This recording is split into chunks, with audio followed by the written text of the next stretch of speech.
guy with a bow tie in Chattanooga, Tennessee, David Tulis.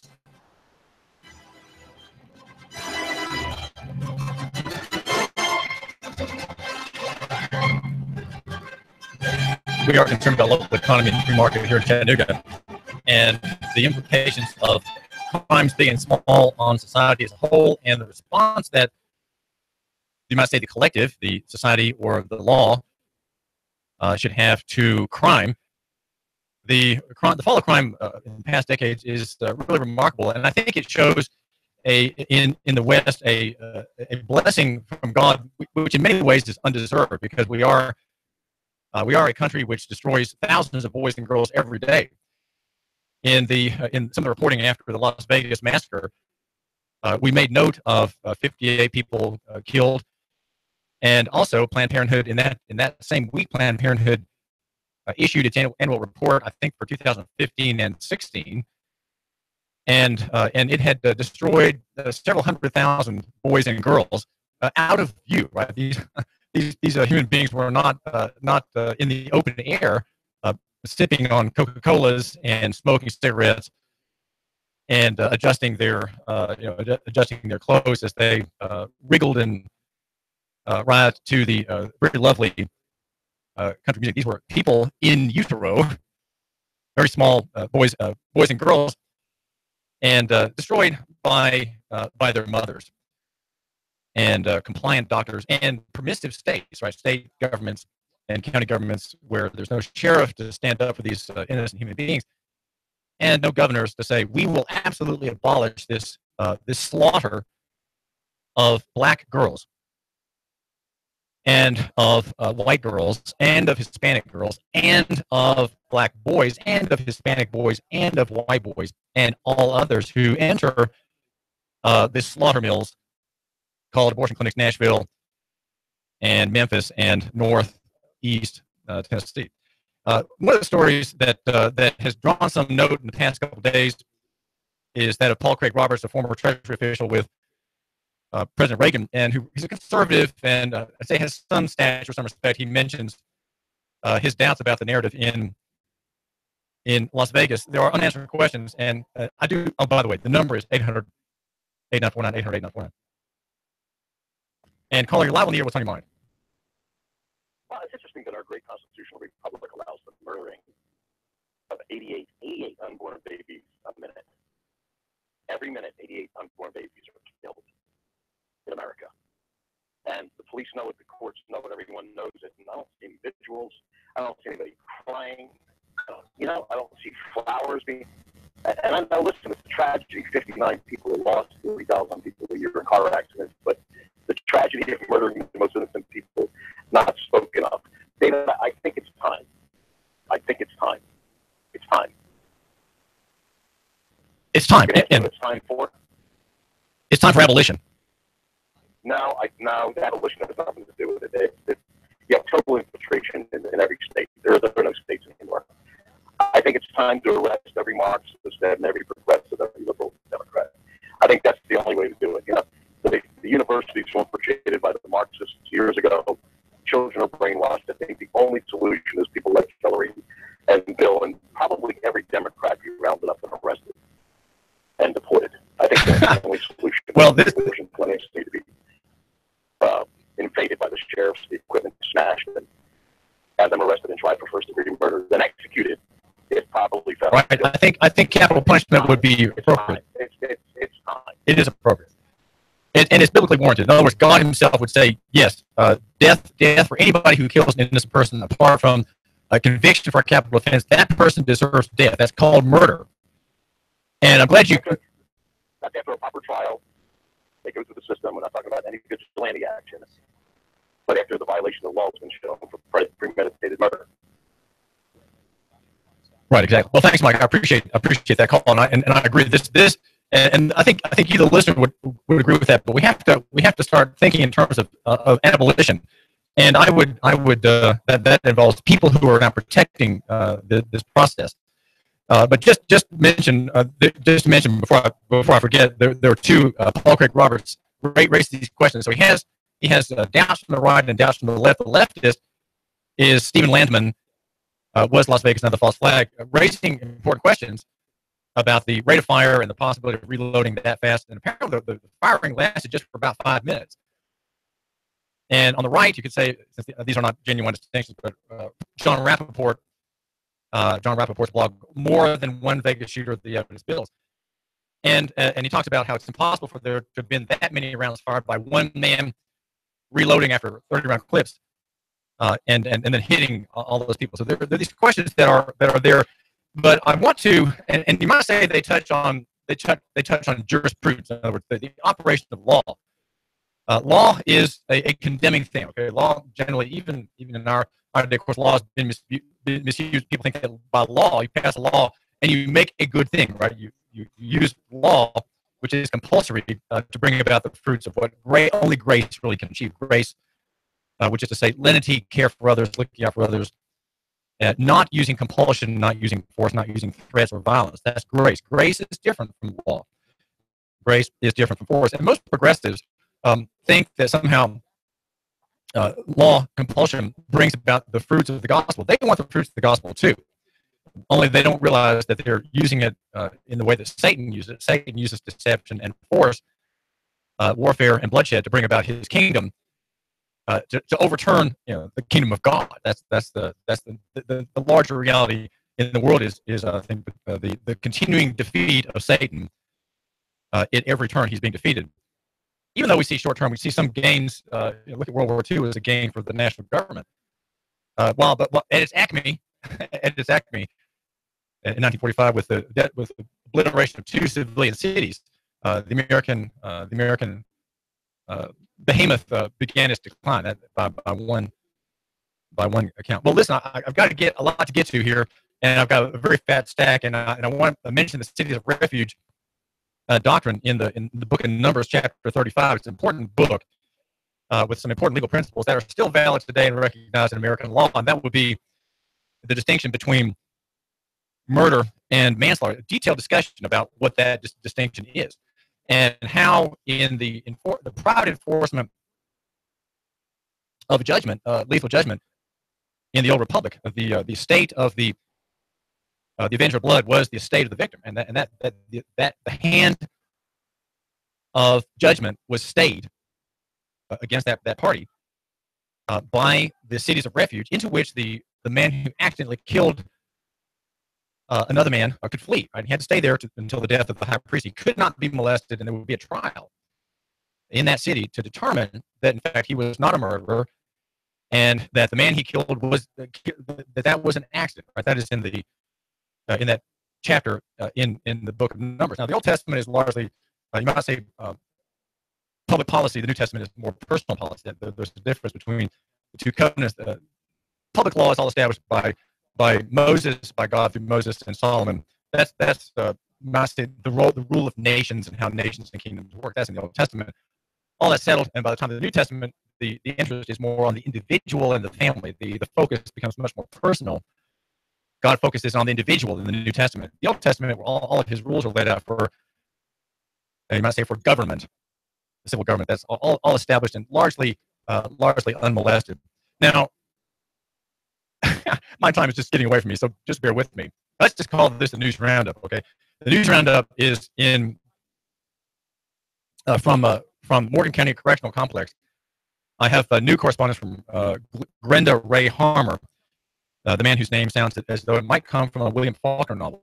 And he's a prisoner. He's a 100%er, and he's getting out in 2.5 years or so. He says his charge is, as we have aired it at our chief sponsor's website, that's Nooganomics.com. Yeah, Nooganomics.com is our sponsor. Nooganomics.com. Please subscribe to Nooganomics.com to find out what's really happening, right? The real story. We don't worry about the daily headlines. We get to the deep issues of local economy and the free markets. He says, I bet every core civic prison is investigated. If every core civic prison is investigated, the same fraudulent conduct at TTCC that's Truesdale Turner Correctional Complex is going on at each core civic prison. All 2,200 jobs. This is the part I wanted to cite to you in his report. All 2,200 jobs that were given inmates were created just days before the Tennessee Department of Corrections audit. That alone is suspicious. The reason Truesdale had to pass the audit, if Truesdale failed this time, the Tennessee Department of Corrections could not continue to use the bed space. Everybody knew the audit was coming weeks in advance. TTCC staff told me and others it was coming. The British firm that helped staff Truesdale didn't like how CoreCivic operated the facility because of the fraud, and their lives were in danger, he says. Even CoreCivic staff can verify it. I guarantee you, if the investigation would start with the British firm employees, TTCC employees would readily verify everything using the excuse they couldn't lie because the investigators already had the evidence. The British firm is G4S, if I remember correctly. That's why I was transferred the following week after I sent Rep. Cooper the letter. I was sitting, Barbara Cooper. I have contacted Barbara, by the way, in Memphis. She's a Roman Catholic state representative, been in politics for some time, very respectful woman, respectable, and called me back. She's called me a couple of times already in response. Very, very strong response, I would say, to members of the public and the press. With that letter, which I've made mention of before, I was hitting close to home. Prisoner Harmer says, I was revealing Tennessee Department of Correction and CoreCivic fraud. I guarantee you, TDOC Commissioner Tony Parker knew of the fraud. I've had Truesdale employees tell me that they knew about this. Here's a good question. Look, and then he mentions in his letter why he was questioning of his relationship with another journalist, that is to say, Sharon Rondeau in Connecticut, whose post and email website is called The Post and Email. She is effectively the best news of source of intelligence about the prison system in Tennessee. A Connecticut writer at the Post and Email. The officials wanted to know about her. An interview with Sergeant Brian Mendenhall, and that was all that he and another man named Mr. Brunn wanted to find out.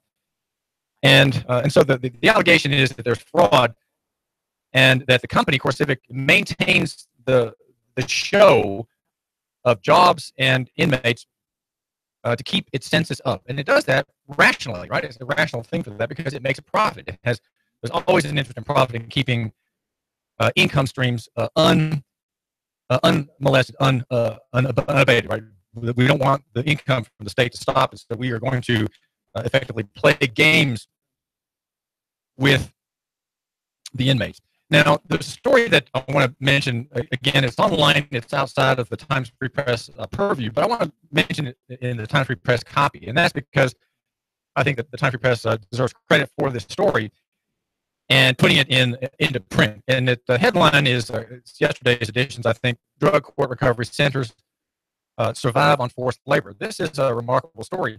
And the good thing is that I think we need to see is that there are Christian people involved in helping inmates and keeping inmates out of jail. But the problem is the fact that these are prisoners, these are slaves. Right? We have slavery in Tennessee is allowed for people who are duly convicted. So we have a state slave system, a cartel on slavery. In other words, you can't have a slave unless it's an employee, of course, because employees are in the master-servant relationship with the employer. But that's sort of, we don't call that slavery, but let's just pretend that it's not. It is a temporary, 8-hour servitude under the law, and under the law, it meets all the conditions for servitude.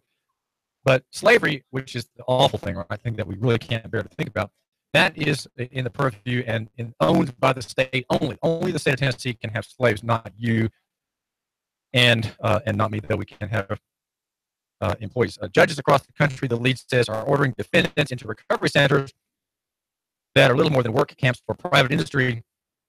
An investigation by Reveal from the Center for Investigative Reporting has found. This is in the Times Free Press. Here's I'm holding up for my YouTube viewer the photocopy of the report, also on YouTube. By the way, YouTube, it is Hot News Talk Radio, and on Facebook, it's Nooga Radio, Nooga Radio. I'm holding up the copy of the Times Free Press story with my highlights on it, so I can know what to mention to you. The program is Christian Alcoholics and Addicts in Recovery, CAIR, C-A-A-I-R, in the northeastern corner of Oklahoma. Started in 2007 by chicken company executives struggling to find workers. By forming a Christian rehab, They could supply processing plants with cheap and captive labor force while helping men overcome their addictions. Defendants work in grueling conditions at chicken plants owned by Simmons Food Incorporated, a company with annual revenues of $1.4 billion. They work alongside paid employees churning out chicken products and pet food for some of America's largest retailers, including Walmart, KFC, and PetSmart. And so we hear that about how CARE focuses on recovery by faith, that is to say, faith in God, connection with God, and labor. Okay, you're not in jail, right? Because in jail, in prison, you're not being productive. You are a slave of no account. You're enslaved. You're not able to help in restitution of your victim. You are simply on the public dole. Your time is being stolen from you by the state to no purpose. There's no reconstructive or beneficial purpose, and that is merely punitive in the state prison system, which, of course, I would say, and I'm not going to have time to get into the arguments for it, but prison is ungodly and it's anti-Christian because it prohibits and interferes with the duty of the magistrate to enforce restitution and compensation and restoration between the victim and the criminal, right? That's Christianity does not view prisons at all as lawful, but requires either capital punishment for capital crimes, and all others are relationships created by the court, overseen by the court, guaranteeing a restoration of the wrong, a return of the status quo ante between the criminal and the victim, right? It's victims' rights. The Bible is all about victims' rights. CARE administrators use the threat of prison to push defendants to work, even when they are injured. Men who are hurt on the job have been kicked out of CARE and sent to prison. They work you to death, says Nate Turner, who spent a year in CARE, again, a rehab ministry, using people taken out of prison to work and to avoid prison. They know people are desperate to get out of jail, and they'll do whatever they can to stay out of prison. And then there are some things that are simply questionable. The use of workers' comp claims. Instead of paychecks, these people get bunk beds, meals, and Alcoholics and Narcotics Anonymous meetings. They can meet with a counselor or attend classes on anger management and parenting. Weekly Bible study is mandatory, so is church, but the priority is clear. The former employees and participants work overshadows everything else. Money is an obstacle for so many of these men, says Janet Wilkerson, CARE's founder and CEO. We're not going to charge them to come here, but they're going to have to work. That's part of recovery, like getting up, you and I do every day, and going to a job. Wilkerson also put the men to work for her own needs. They remodeled her home and helped her daughter to move, and she called it community service.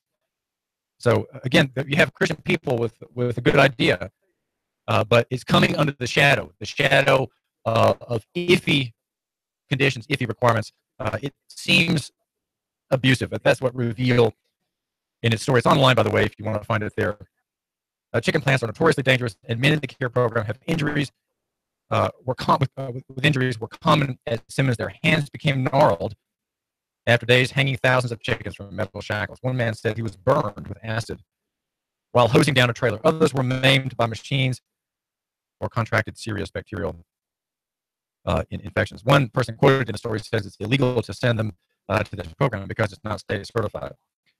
Well, we can't avoid these kind of problems that involve a Christian ministry until we get to the root. The root problem is prison itself. Grenda Harmer, who was convicted by a jury and had a long 20 years plus sentence, is getting out soon, but he's been alienated. He's been surrounded by criminals. He's been victimized by gangs. He's been abused by the administration of CoreCivic with the approval, with the oversight of the state itself, the great slave master in the Department of Corrections. We've heard about that. The fundamental problem is that it is an unjust system to have a prison. Now, the question is, there are several questions here, but one I would say that's really important, that you, my listener, not a Christian, let's just say, you should ask your Christian friends. And that would be this. You say you're a Christian, right? Bible is your authority, right? Well, let me ask you this. We're hearing about prison abuse and prisoner abuse and slavery. Does the Bible say anything about prisons? Now, there should be an answer that is not a dodge. The dodge answer is, well, just, we have Romans 13, we have to obey our master, obey those in authority. That's not the answer. Okay? That is a dodge. The question is answered by looking at the law of God, and that would be summarized in the Ten Commandments, and that would be down to the details in the Pentateuch, the first 5 books of the Bible that even Andy Burke pretends to respect and revere.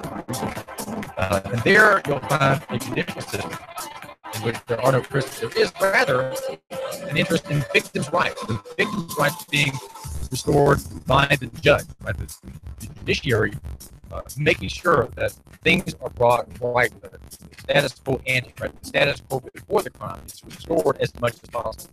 That's what the judiciary, that's what law, that's justice for all of this. David Tulis, I do thank you for giving me a minute of time. I've got some great thoughts just to hit. The Tennessee Valley's news talk leader, Nooga Radio, digital FM 95.3 HD